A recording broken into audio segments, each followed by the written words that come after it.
Hello, my name is Paul Green from the University of Michigan. This is one of a series of videos on human factor standards, automotive human factor standards, automotive standards, standards related to human-computer interaction, and other topics. There are a number of topics that are covered, and they are indicated on this particular image. Part 1 talks about sources of information related to human factors. Part 2 talks about ISO and its organization, the development of standards, and standards and related topics to a particular technical committee, ISO TC 22 Subcommittee 39, which is concerned with road vehicle ergonomics. The third part talks about SAE Safety and Human Factors Committee work, standards and guidelines of the U.S. Department of Transportation, and the NCAP program. This first part covers sources of information on automotive human factors. What I want to emphasize in this presentation, and which is why standards are so important, is that one needs to really look for sources of information that are vetted, that are reviewed, not just websites. And so the sources that are most vetted are those in refereed journals, conference papers, books, standards, and so forth, and also U.S. Department of Transportation technical reports, because those too are reviewed as well. Now, to give you a sense of this and the process, what I'd like to emphasize is that the best information, as I said, is vetted and can be usually found using Google Scholar. In a moment, I'll give you a demonstration of searching for topics using Google Scholar and Google, and try to point out the differences between the two approaches. In addition, I should want to make the point that there are other sources of information that you need to consider. And they include the websites of various organizations whose URLs will be given later that are really viewed as authorities on the topic of automotive human factors. And finally, again, I wanted to emphasize that websites, Twitter, other sources that are not vetted are just not as effective as sources. So with that, let me go through the demonstration to show you the difference between Google and Google Scholar. Here's an example, what you see on your screen, of Google. And so let's use Google to search the topic of driver distraction. So if I were to type in driver distraction,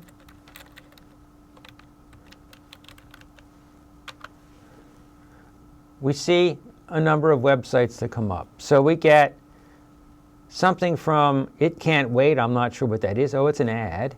We get the website of NHTSA. We get some DMV organization. And let's just scroll down. We get the CDC Injury Center. We get the Governor's Highway Safety Administration. We get Wikipedia. We get some other sites. We get some information from the National Safety Council, which is really pretty good. We get information from the New South Wales Police Department and from the World Health Organization. So the sites are not that bad, but they are not authoritative sources. Let me show you an alternative, which is to go up to Google Scholar. So that would be scholar.google.com. And let's type in the same title, driver distraction.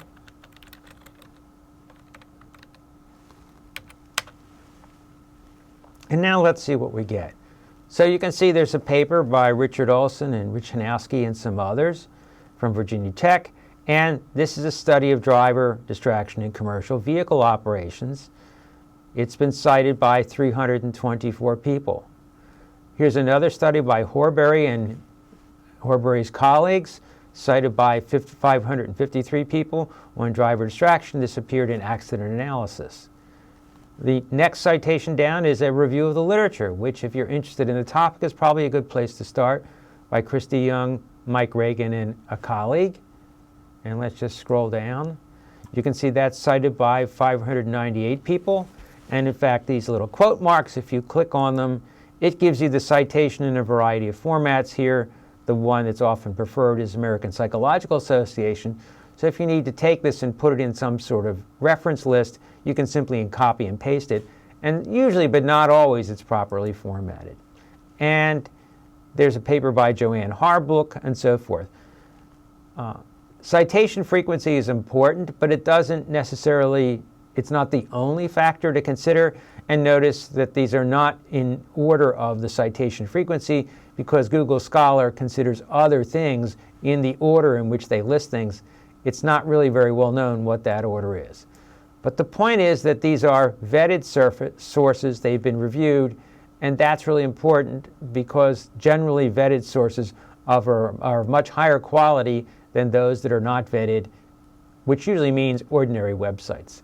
So let me return to the PowerPoint materials and show you why and how vetted documents are important and how the process occurs. So now let me get back to the issue of why vetted sources are so important and what the process is by which vetting occurs. Reviewing a journal article or a proposal for a journal article or a conference paper takes time. And the reason is that these documents contain claims, and those claims need to be verified. In addition, there's time that it takes just to make sure that the document is properly formatted and has all the information that's desired. So let me describe the review process for a typical journal article. Please realize that these numbers vary widely between journals, but I think if I give you this example, it's representative of what a typical journal article might encounter if it's going to be published. Here's the process. So we start out when the authors submit a draft to the publication that's being proposed. Typically, most journals, like most conferences, have some very well-defined format. There's some specified number of pages. There's requirements for margins, how the references should be formatted, what the section header should be, and so forth. And one must comply with those requirements because the desire is for it to appear in publication in a consistent format. If one is talking about a conference paper, typically you're talking about something whose printed version will be 5 pages long. If it's a journal article, it might be 10 to 15 pages. In terms of the number of typewritten pages, it might be longer depending on how it's spaced and formatted and the type size and so forth. After the document is submitted, it then goes to the chief editor for the journal. Now, the first thing they do is they make sort of a quick cut and they say, is this thing acceptable for publication or not? And they may outright reject it. And depending upon the journal, that could occur anywhere from 10 to 25% of the time. If they believe it at least has some chance for publication, then they send it to an associate editor. And that associate editor is an expert on the topic format. So imagine that I were to submit something to Human Factors and the paper had to do with driving, then they're going to go to the associate editor who knows about the topic of human factors in driving and has published on that topic. And so usually it takes about a week for the chief editor to figure out what to do. And then it goes to the associate editor, and they then look for 3 subtopic editors. So let's imagine my paper is about head-up display use. Then that associate editor will not only look for people who know about the topic of human factors in driving, but are quite familiar with the topic of head-up displays as associated with driving. So you really want people who know the subject matter to review it. These subtopic experts are given typically about 6 weeks to review this manuscript, the proposal for a paper.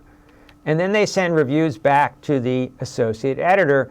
And it's not unusual if they're going to get 10 pages to review for them to send back 2 pages of comments. Those comments generally reflect an extremely thorough review of the document. They're going to look at the introduction, and they're going to ask, are all the key references included? Are there any references that are inappropriate? Is the argument for the research that's made in the introduction very strong? They'll look at the methods and pick apart the methods. Was the appropriate methods used? Were there test conditions that should be described in greater detail? How was the study executed? they'll look at the results and make comments about the statistics, assumptions in the analysis, additional analyses that are needed, tables or figures that might be unclear. They'll look at the conclusions and ask if the conclusions are supported by the results. Do there need to be adjustments? And finally, they'll look at the references. Are they formatted properly? Is there anything missing? Is there material that needs to be excluded? Are there points missing in the entire paper? This is a very thorough review, and it takes quite a while to look at to produce the 2 pages that are intended. Again, it could be a half a page, or it could be 3 or 4 pages, depending upon the reviewer and the document that they're looking at. Depending upon the person, they may spend anywhere from 2 to 6 hours reviewing that manuscript. Those comments are then returned to the associate editor, and their job is to make a decision about what to do. So they look at the comments from the 3 reviewers, they then add in their own comments and make a decision about what to do. And depending upon what occurs at that step, the acceptance rates, again depending on the journal, which vary widely, can be anywhere from 20 to 40%, but it might be as low as 5% or 10%, depending upon the publication. So the point I want to make is that there's a first cut that the chief editor makes, a second cut that the associate editor makes, and this is usually the most substantial one. And the number of articles that are accepted, depending upon the journal, with these 2 put together, might be only 20%. So the point being that what goes into a journal is high quality because much of what is submitted and people think is good is actually rejected. Then the comments go back to the authors.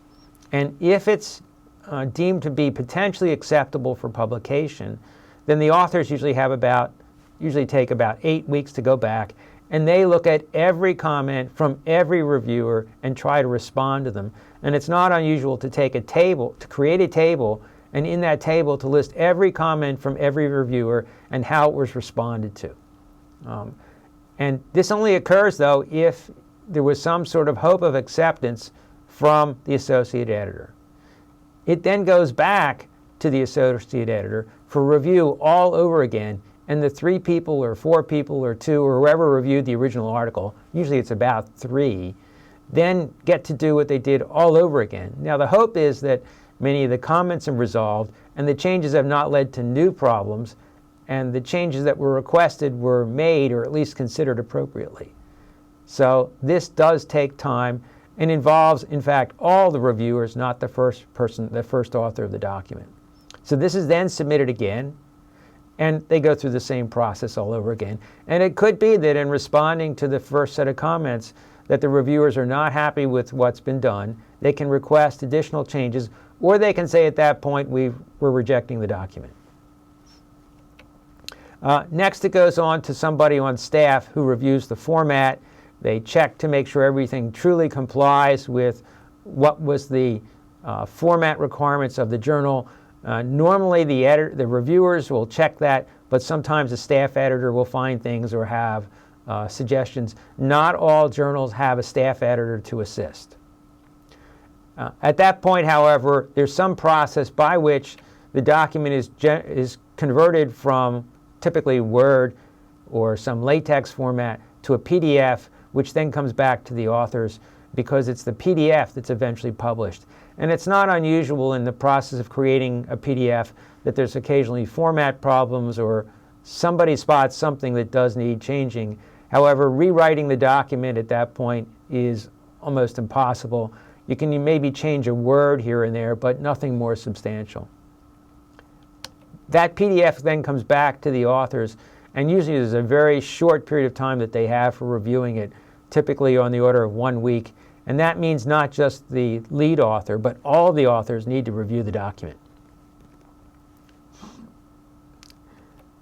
And the last step is getting it into print. Now, there's a sort of vestige from the days of paper journals, and that is that there was a commitment from a publisher to have so many pages per year, which was the result of a contractual arrangement between the society and the publisher.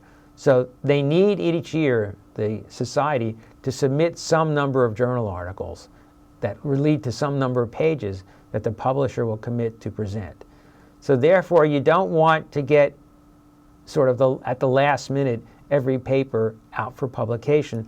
So there generally is a queue of, somewhere around 12 to as long as 20 weeks between when the material has been accepted for publication and actually appears in printed form in a physical journal. Again, most publishing is electronic, but there's still some paper printing, and so we need to account for that.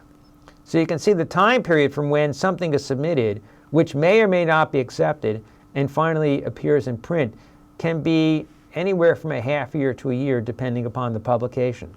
Furthermore, and this is really the important point to emphasize, is this process of vetting, of having chief editors, associate editors, and experts in the field reviewing the document, and the authors responding to those comments and making changes based on that, leads to a document which is of much higher quality than what would have been submitted by the authors at the first go-around, and might be something that they would just publish on a website.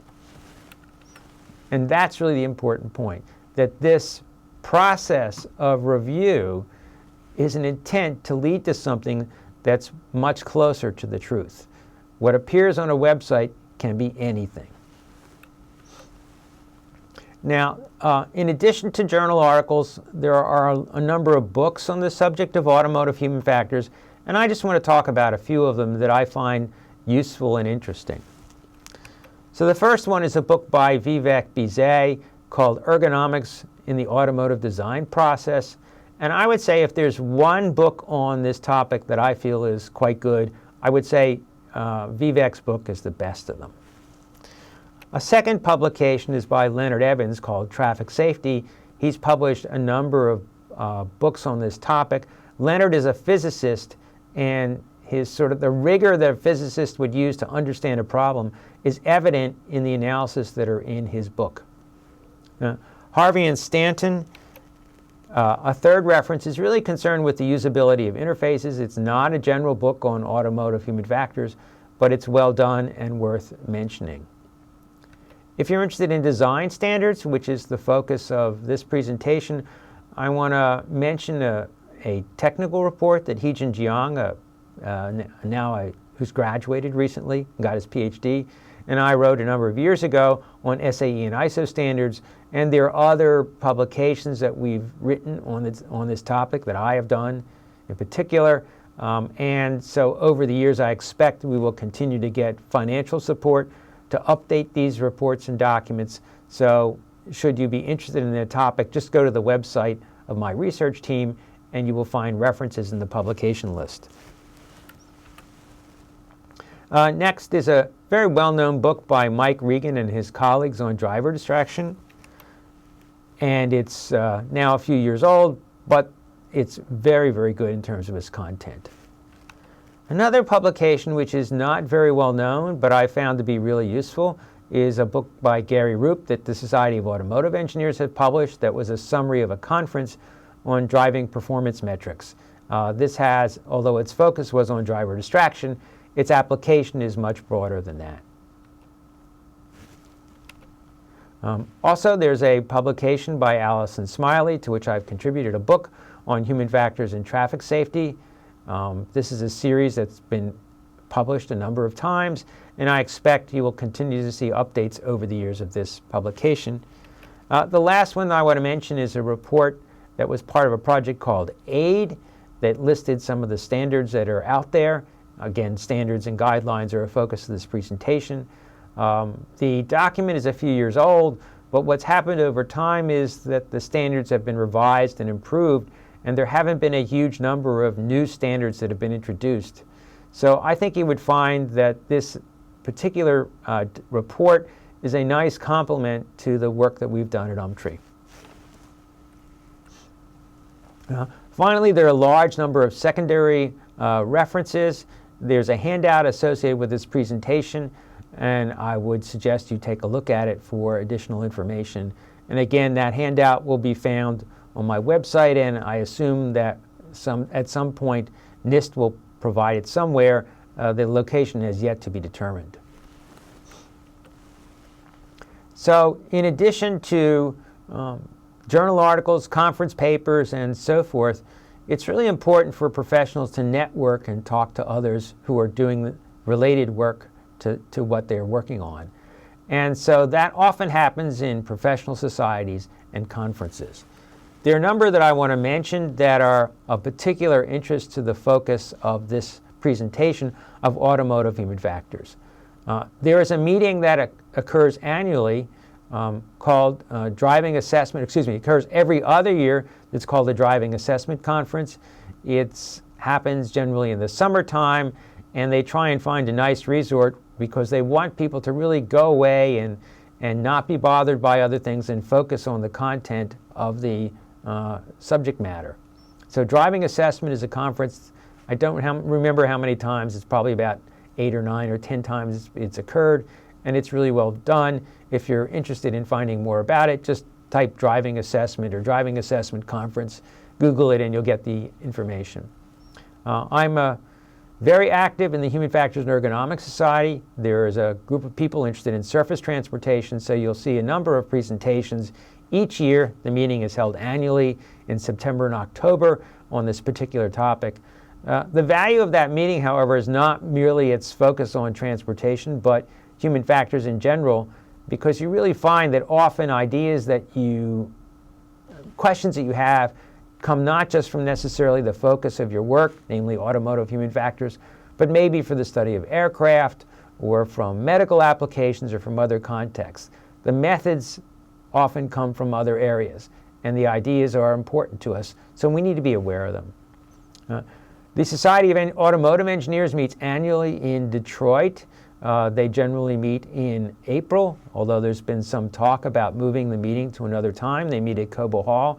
It's a huge meeting with thousands and thousands of people. It's not just interested in automotive human factors, but the automotive industry in general. There's a conference that I've been involved with called Automotive User Interfaces, so it's strictly focused on user interfaces. It meets every year, and its location varies between the U.S. and outside the U.S., or really it's North America and Europe. This coming year it's in Toronto. Driver distraction is another meeting that's related to a specific focus of this particular work, as its topic indicates, driver distraction. It's a good meeting. I've never attended it, but the quality of the papers and the quality of the presentations is excellent. Finally, a meeting that's been long-standing and had huge impact on automotive human factors has been the Transportation Research Board meeting, which usually is somewhere around the second week in January in Washington, D.C. It's huge. It occupies multiple hotels. There's a lot of opportunities to interact with government officials, and it's well attended, and the quality of work presented there is excellent. In addition, there are a number of other conferences and meetings that you need to know about. They're listed here. I've never attended some of these, but that's just because I can't go to every meeting. Their topics are somewhat different sometimes from the meetings that I've talked about here. For example, if you're interested in occupational biomechanics and crash injuries, then a definitive meeting to go to is the STAP Car Crash Conference. There are other meetings that are in Europe. There are other meetings that are focused, like the Driving Simulation Conference. There are many, many meetings you could go to. You can't go to all of them, but it is important to think of and identify a few that you go to regularly and others that you attend irregularly.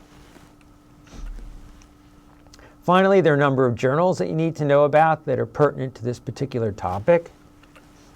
The three that I would say that are the most useful for the kinds of work that we do are Accident Analysis and Prevention, Transportation Research, Part F, and Traffic Injury Prevention. These are high-quality journals, and there's a lot of information that's useful in them. These come out, I believe, on the order of monthly, but you can verify that. And in a typical issue, there might be anywhere from 10 to 15 articles that one could find of potential value. I find that I just don't have the time to read every journal and every article, so I need to either skim them, or when there's some problem that arises, I know to look at these publications. In addition, there are three others that I want to mention that are applicable to this particular topic. One is the Journal of Human Factors, the Journal of the Human Factors and Ergonomics Society. Yes, transportation is one topic that's covered, but there are many others. I would say that in an average issue of Human Factors, there might be one article that pertains to automotive human factors. Another high-quality journal is the Journal of Safety Research, but again, safety not only considers automotive, but many other applications. And in many ways, there's kind of parallels between the Ergonomics Journal and Human Factors. In a typical issue, you might find one article that's relevant, but for what we do, we want to not just focus on automotive human factors, but know in general what's happening in human factors and what ideas we can draw from other areas that are appropriate to what we do. But one of the problems is that much of what we do never appears in journals. So even though they're authoritative and well vetted, we still need to keep our eyes open for other sources of information where something appropriate and something that we need to know about appears. So one important example of that is publications of the National Highway Traffic Safety Administration. Clearly for automotive human factors, they are the most significant government agency. And they have websites listed here where publications appear. I should comment that over the years, their websites have changed, so it may be necessary to Google something like National Highway Traffic Safety Administration Human Factors in the future to find these sites. But for now, these websites work. So let me sort of split out from this presentation and go to those websites to show you, at least in their current version, what's there. Let's go to the NHTSA site, and here is the research site related to this particular topic. And you can see there's some information here about NHTSA. We are interested in human factors, so if I click on that link, it takes you to the human factors website, and if we scroll down, you will see some information about what they're doing. If we click on the problem areas, we get additional information on what's ongoing. And here you can see some of the publications that are related to various topics that NHTSA has been involved with. And so this is actually very nice. You can click on other subtopics and get other lists. These items are actually DOT technical reports, so you can identify the technical reports that are relevant to some particular topic. Let's go back to the PowerPoint presentation and click on the other link. So this other link is a list of reports, and whereas this first one got us to reports that are grouped by topic, we can also go to this link, to this same group, and we can see we can get listings by year. And so, here's the first one on message verification for V2V communications. Here's the report number, here's the PDF, you can download it. Here's the next document, a summary of it, and again, you can download it.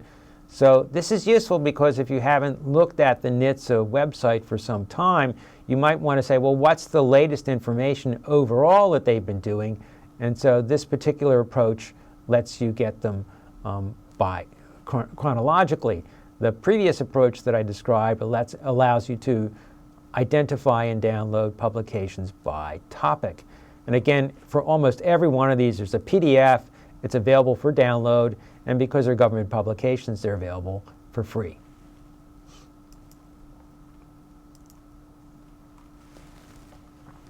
All right. I also want to mention other sources of information that are relevant to this particular topic area. So there are a number of websites that are relevant. Again, remember that these are less likely to be vetted. However, if you have confidence in the organization, you might have some reason to believe that the quality of work that they do is first class. So I've listed UMTRI, the website of my own team, the website for Virginia Tech. There's some, although it's not as well known, there's some good work that happens at the University of Calgary, the NADS, National Advanced Driving Simulator website, the University of Iowa, the Texas Transportation Institute, the PATH program at Berkeley. These are all pretty well known. The AAA Foundation does other work. And then there are organizations in Europe, Sweden, Japan, and so forth that do good work that have been recognized historically for their contributions to the field and you will find technical reports in there that are actually useful and interesting to the work that you might be doing. Again, remember, the extent to which they're vetted is possibly less, but because of the quality of the work done by the organization, you can have confidence that the work is of high quality.